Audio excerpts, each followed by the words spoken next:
નમસ્કાર. સાબરકાંઠા જિલ્લાના હિંમતનગર તાલુકામાં એક ચોંકાવનારી અને રહસ્યમય ઘટના સામે આવી છે.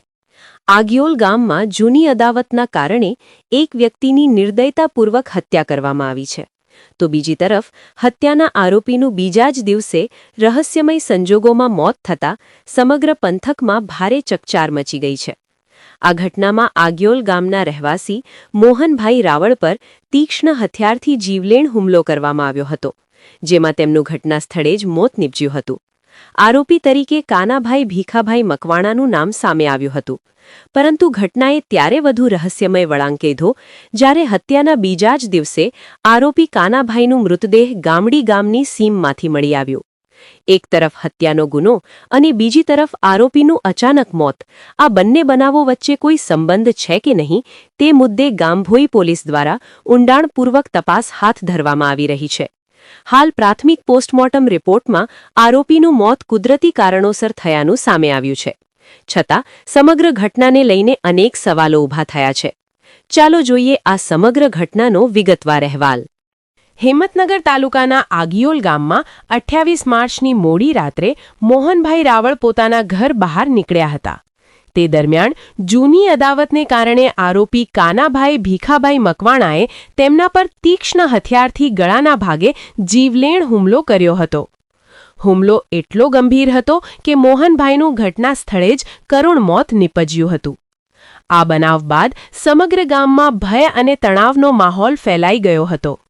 પાડોશીવાય તાત્કાલિક પરિવારજનોને જાણ કરતા મૃતકના દીકરાએ ગામભોઈ પોલીસને જાણ કરી હતી. માહિતી મળતા જ પોલીસ કાફલો ઘટના સ્થળે દોડી આવ્યો હતો અને હત્યાનો ગુનો નોંધી આગળની કાર્યવાહી હાથ ધરી હતી. પરંતુ આ કેસમાં વધુ ચોંકાવનારો વળાંક ત્યારે આવ્યો જ્યારે બીજા જ દિવસે સવારના સમયે આરોપી કાનાભાઈ ભીખાભાઈ મકવાણાનું મૃતદેહ ગામડી ગામની સીમ વિસ્તારમાંથી મળી આવ્યો. આ બનાવને લઈને પોલીસે અકસ્માત મોતની નોંધ કરી અને મૃતદેહને પોસ્ટમોર્ટમ માટે મોકલ્યો હતો. પ્રાથમિક પોસ્ટમોર્ટમ રિપોર્ટમાં આરોપીનું મોત કુદરતી કારણોથી થયાનું સામે આવ્યું છે. છતાં હત્યા અને આરોપીના મોત વચ્ચે કોઈ કડી છે કે નહીં તે મુદ્દે પોલીસ તમામ પાસાઓ પરથી તપાસ કરી રહી છે. આ સમગ્ર મામલે શું કહે છે ડીવાયએસપી સ્મિત ગોહિલ, સાંભળીએ.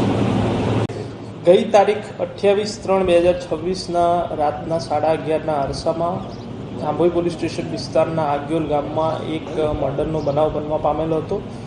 એમાં હકીકત એવી છે કે મરણ જનાર મોહનભાઈ ભીખાભાઈ રાવળ છે એ રાત્રે 11:30 પોતાના ઘરની બહાર નીકળે છે ત્યારે જે આરોપી છે કાના ભીખા મકવાણા એણે અગાઉની અદાવતને ધ્યાને રાખીને આ જે મરણ જનાર છે એના ગળાના ભાગે તીક્ષ્ણ હથિયારથી હુમલો કરેલો હતો અને આ ગંભીર ઈજાના કારણે જે મોહનભાઈ છે એમનું સ્થળ પર જ મૃત્યુ નીપજ્યું હતું.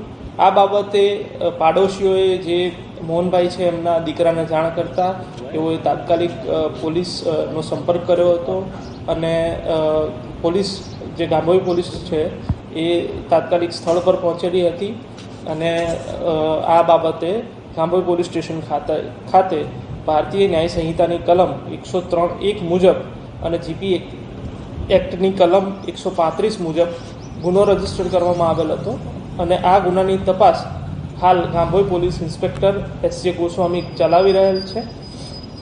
આ તપાસ દરમિયાન જ બીજા દિવસે સવારના સમયે જે આરોપી છે કાના ભીખા મકવાણાની ડેડ બોડી ગામડી ગામની સીમમાંથી મળી આવેલ હતી.